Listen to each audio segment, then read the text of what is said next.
Chapter 21. The Plan. The head of the army and the head of the Air Force stood at attention beside the Queen's breakfast table. Sophie was still in her seat, and the BFG was still high up on his crazy perch. It took the Queen only 5 minutes to explain the situation to the military men. "I knew there was something like this going on, Your Majesty," the head of the army said. "For the last 10 years, we have been getting reports from nearly every country in the world about people disappearing mysteriously in the night. We had one only the other day from Panama for the Hattie taste," cried the BFG. "And one from Wellington in New Zealand," said the head of the army. "For the booty flavor," cried the BFG. "What is he talking about?" said the head of the Air Force. "Work it out for yourself," the Queen said. "What time is it? 10 a.m.? In 8 hours, those 9 bloodthirsty brutes will be galloping off to gobble up another couple of dozen unfortunate wretches. They have to be stopped. We must act fast." "We'll bomb the blighters," shouted the head of the Air Force. "We'll mow them down with machine guns," cried the head of the army. "I do not approve of murder," the Queen said. "But they are murderers themselves," cried the head of the army. "That is no reason why we should follow their example," the Queen said. "Two wrongs don't make a right."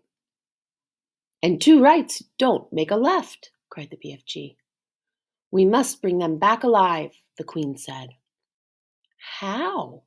the 2 military men said together. "They are all 50 feet high. They'd knock us down like 9-pins. "Wait," cried the BFG. "Hold your horseflies. Keep your skirts on. I think I has the answer to the maiden's hair." "Let him speak," the Queen said. "Every afternoon," the BFG said, "all these giants is in the land of Naughty." "I can't understand a word this feller says," the head of the army snapped. "Why doesn't he speak clearly?" He means the land of Nod," Sophie said. "It's pretty obvious." "Exactly," cried the BFG. "Every afternoon, all these 9 giants is lying on the ground snoozling away in a very deep sleep. They is always resting like that before they is galloping off to guzzle another helping of human beings." "Go on," they said. "So what?"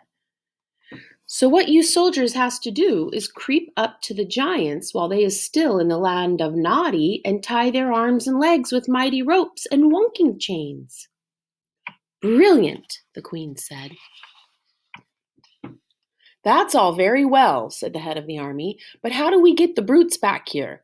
We can't load 50-foot giants onto trucks. Shoot 'em on the spot, that's what I say." The BFG looked down from his lofty perch and said, this time to the head of the Air Force, "Yous is having belly poppers, is you not?" "Is he being rude?" the head of the Air Force said. "He means helicopters," Sophie told him. "Then why doesn't he say so? Of course we have helicopters." "Wopsy big belly poppers?" asked the BFG. Very big ones," the head of the Air Force said proudly, "but no helicopter is big enough to get a giant like that inside it." "You do not put him inside," the BFG said. "You sling him underneath the belly of your belly popper and carry him like a torpedo." "Like a what?" said the head of the Air Force.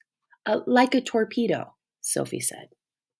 "Could you do that, Air Marshal?" the Queen asked. "Well, I suppose we could," the head of the Air Force admitted grudgingly. "Then get cracking," the Queen said. "You'll need 9 helicopters, 1 for each giant."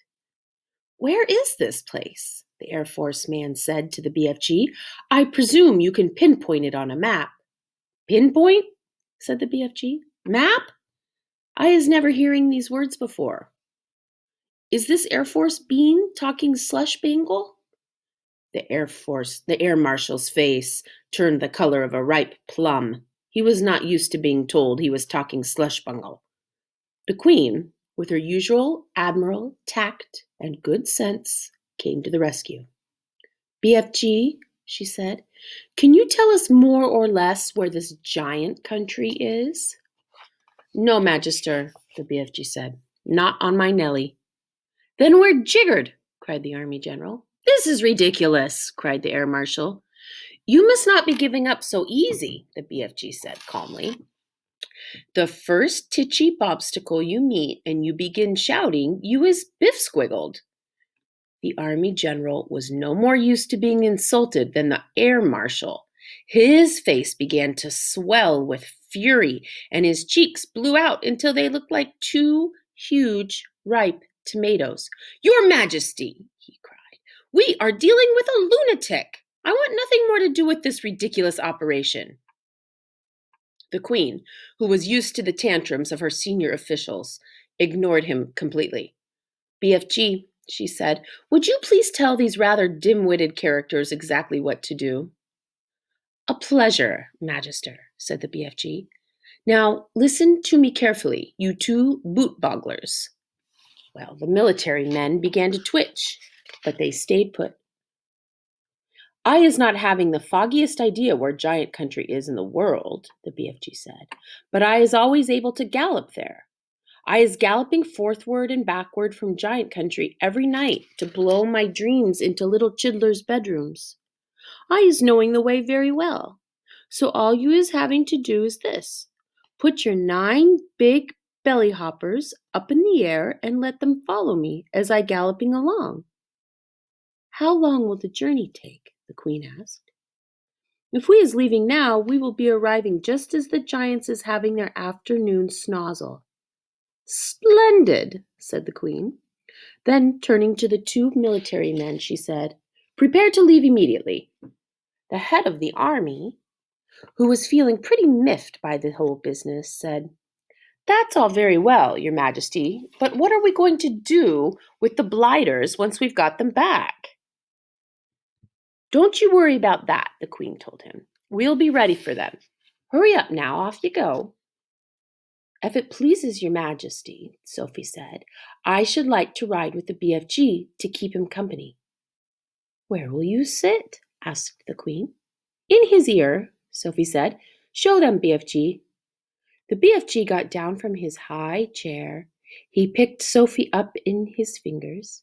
He swiveled his huge right ear up until it was parallel to the ground. And then he placed Sophie gently inside it. The heads of the Army and the Air Force stood there goggling.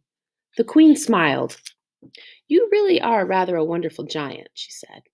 Magister, the BFG said, I is wishing to ask a very special thing from you. What is it? The Queen said. Could I please bring back here, in the belly poppers, all my collection of dreams? They is taking me years and years to collect, and I is not wanting to lose them. Why, of course, the Queen said. I wish you a safe journey. The BFG had made thousands of journeys to and from the giant country over the years, but he had never in his life made one quite like this. With 9 huge helicopters roaring along just over his head, he had never before traveled in broad daylight either. He hadn't dared to. But this was different. Now he was doing it for the Queen of England herself, and he was frightened of nobody. As he galloped across the British Isle, with the helicopters thundering above him, people stood and gaped and wondered what on earth was going on. They had never seen the likes of it before, and they never would again. Every now and then, the pilots of the helicopters would catch a glimpse of a small girl wearing glasses, crouching in the giant's right ear and waving to them. They always waved back. The pilots marveled at the giant's speed and at the way he leapt across wide rivers and over huge houses. But they hadn't seen anything yet. Be careful to hang on tight, the BFG said. We is going as fast as Fizzlecrump. The BFG changed into his famous top gear, and all at once he began to fly forward as though there were springs in his legs and rockets in his toes. He went skimming over the earth like some magical hop, skip, and jumper, with his feet hardly ever touching the ground. As usual, Sophie had to crouch low in the crevice of his ear to save herself from being swept clean away. The 9 pilots in their helicopters suddenly realized they were being left behind. The giant was streaking ahead. They opened their throttles to full speed, and even then they were only just able to keep up. In the leading machine, the head of the Air Force was sitting beside the pilot. He had a world atlas on his knees, and he kept staring first at the atlas, then at the ground below, trying to figure out where they were going. Frantically, he turned the pages of the atlas. "Where the devil are we going?" he cried. "I haven't the foggiest idea," the pilot answered. "The Queen's orders were to follow the giant, and that's exactly what I'm doing." The pilot was a young Air Force officer with a bushy mustache. He was very proud of his mustache. He was also quite fearless, and he loved adventure. He thought this was a super adventure. "It's fun going to new places," he said. "New places?" shouted the head of the Air Force. "What the blazes do you mean, new places?" "Well, this place we're flying over now isn't in the atlas, is it?" the pilot said, grinning. "You're darn right it isn't in the atlas," cried the head of the Air Force. "We've flown clear off the last page." "Well, I expect that old giant knows where he's going," the young pilot said. "He's leading us to disaster," cried the head of the Air Force. He was shaking with fear. In the seat behind him sat the head of the army, who was even more terrified. "You don't mean to tell me we've gone right out of the atlas," he cried, leaning forward to look. "Well, that's exactly what I am telling you," cried the Air Force man. "Look for yourself.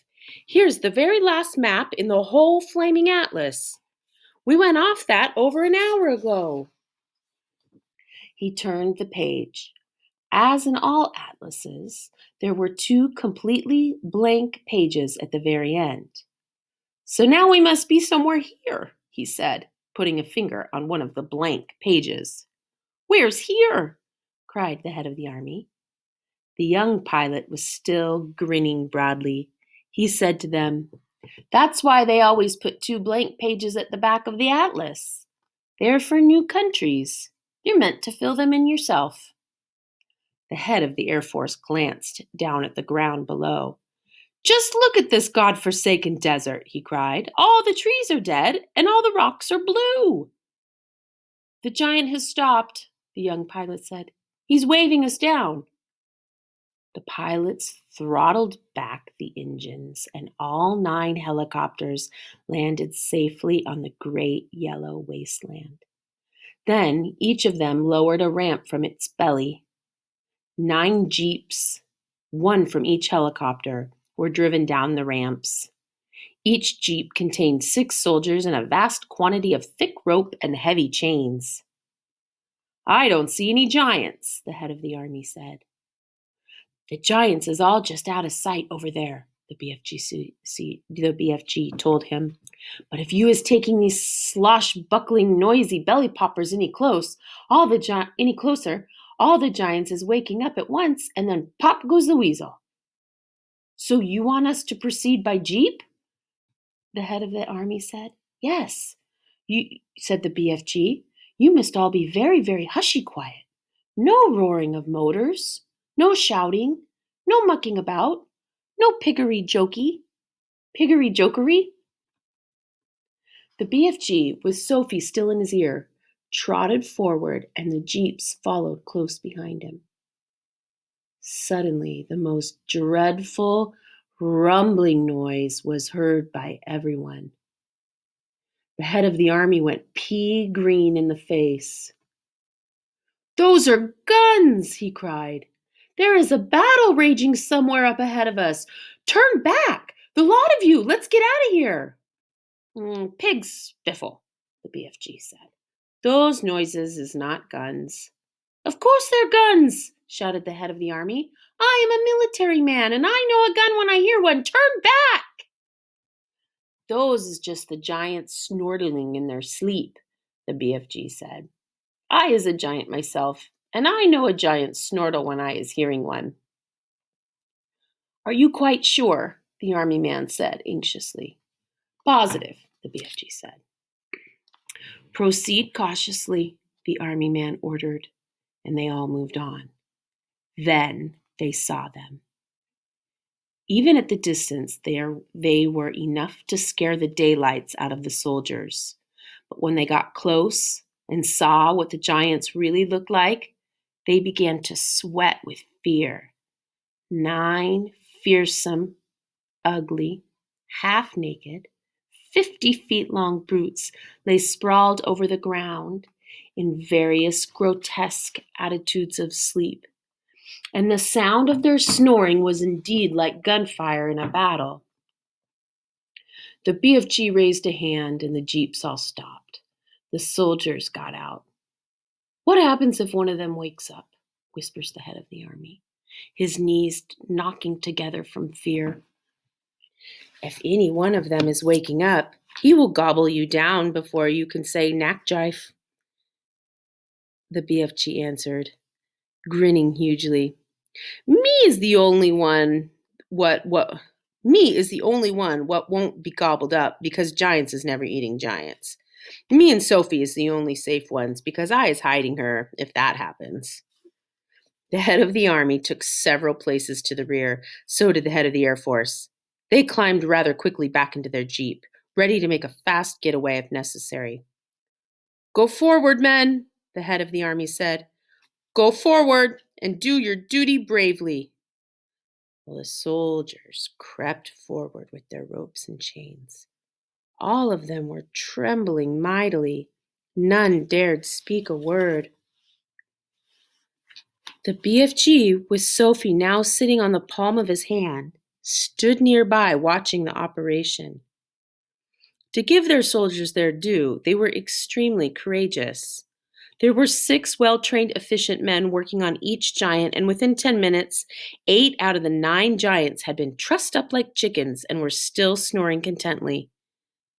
The 9th, who happened to be the flesh lump eater, was causing trouble for the soldiers because he was lying with his right arm tucked underneath his enormous body. It was impossible to tie his wrists and arms together without first getting that arm out from underneath him. Very, very cautiously, the 6 soldiers who were working on the flesh lump eater began to pull at the huge arm, trying to release it. The flesh lump eater opened his tiny, piggy black eyes. Which of you foul pesters is wiggling my arm? He bellowed. Is that you rotsome man-hugger? Suddenly, he saw the soldiers. In a flash, he was sitting up. He looked around him. He saw more soldiers, and with a roar, he leapt to his feet. The soldiers, petrified with fear, froze where they were. They had no weapons with them, and the head of the army put his jeep into reverse. Human beings, the flesh lump eater yelled. What is all you flush-bunking rotsome half-baked beans doing in our country? He made a grab at a soldier and swept him up in his hand.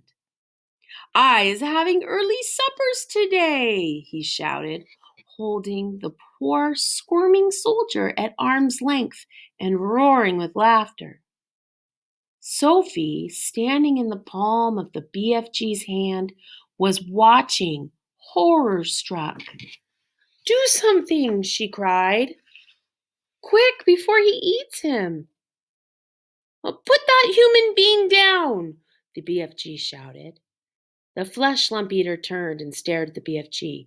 What is you doing here with all these grotty twiglets? He bellowed. You is making me very suspicious.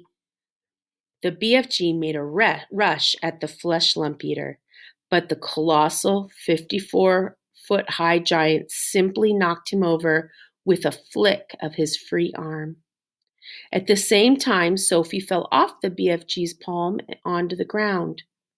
Her mind was racing. She must do something. She must. And she remembered the sapphire brooch the queen had pinned onto her chest. Quickly she undid it. I is guzzling you nice and slow, the flesh lump eater was saying to the soldier in his hand. Then I is guzzling 10 or 20 more of you midgy little maggots down there. You is not getting away from me because I is galloping 50 times faster than you. Sophie ran up behind the flesh lump eater. She was holding the brooch between her fingers. When she was right up close to the great, naked, hairy legs, she rammed the 3-inch long pin of the brooch as hard as she could into the flesh lump eater's right ankle. It went deep into the flesh and stayed there. The giant gave a roar of pain and jumped high in the air. He dropped the soldier and made a grab for his ankle. The BFG, knowing what a coward the flesh lump eater was, saw his chance. "You was bitten by a snake," he shouted. "I seed it biting you. It was a frightsome poisonous viper. It was a dreadly dangerous windscreen viper." "Save our souls!" bellowed the flesh lump eater. "Sound the crumpets! I is bitten by a septitious venomsome windscreen viper." He flopped to the ground and sat there howling his head off and clutching his ankle with both hands. His fingers felt the brooch.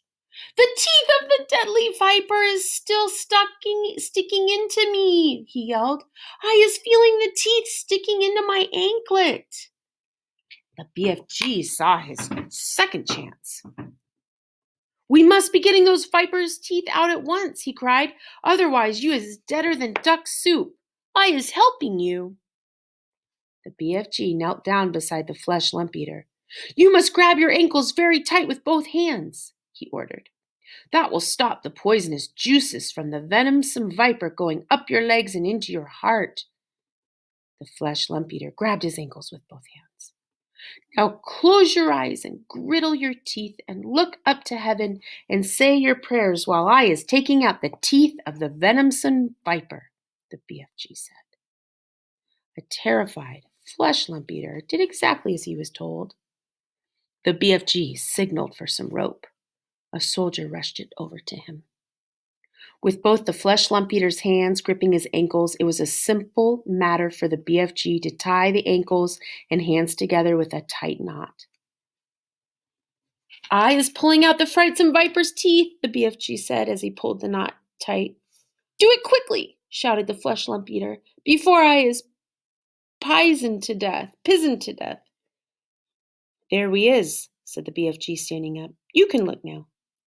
When the flesh lump eater saw that he was trussed up like a turkey, he gave a yell so loud that the heavens trembled. He rolled and he wriggled, he fought and he figgled, he squirmed and he squiggled, but there was not a thing he could do. "Well done, you!" Sophie cried. "Well done, you!" said the BFG, smiling down at the little girl. "You was saving all our lives." "Will you please get that brooch back for me?" Sophie said. "It belongs to the queen."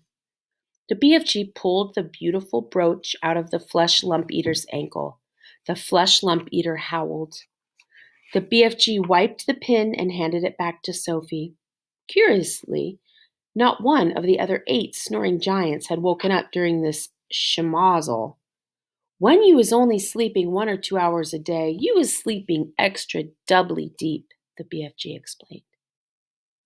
Well, the heads of the Army and the Air Force drove forward once again in their jeep.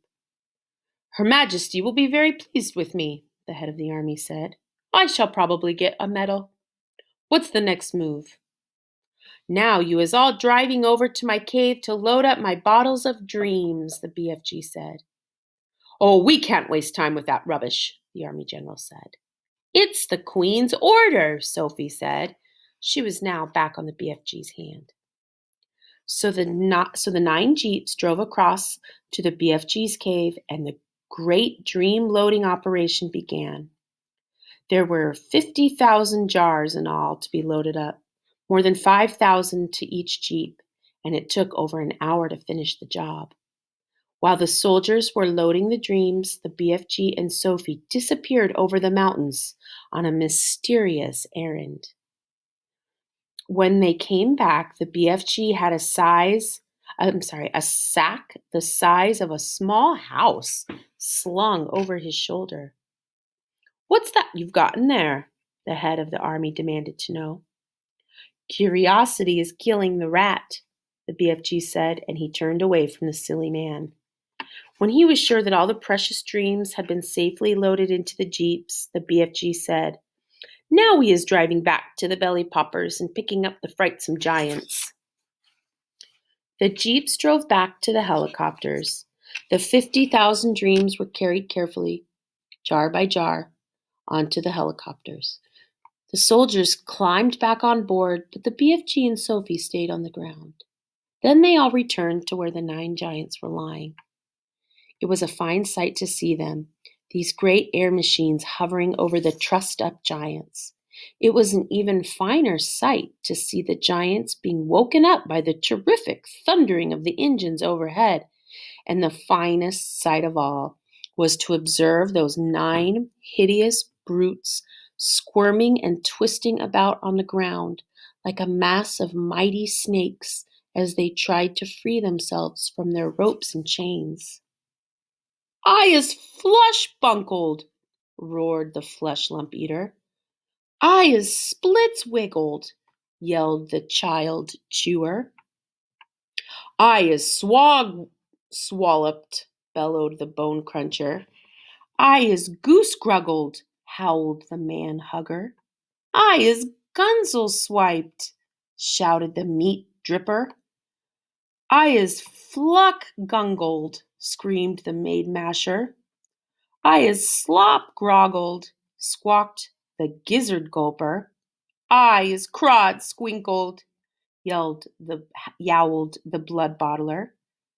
"I is bop muggered," screeched the butcher boy. The 9 giant carrying helicopters each chose a separate giant and hovered directly over him. Very strong steel hawsers with hooks on the ends of them were lowered from the front and rear of each helicopter. The BFG quickly secured the hooks to the giant's chains, one hook near the legs and the other near the arms. Then very slowly, the giants were winched up into the air, parallel with the ground. The giants roared and bellowed, but there was nothing they could do.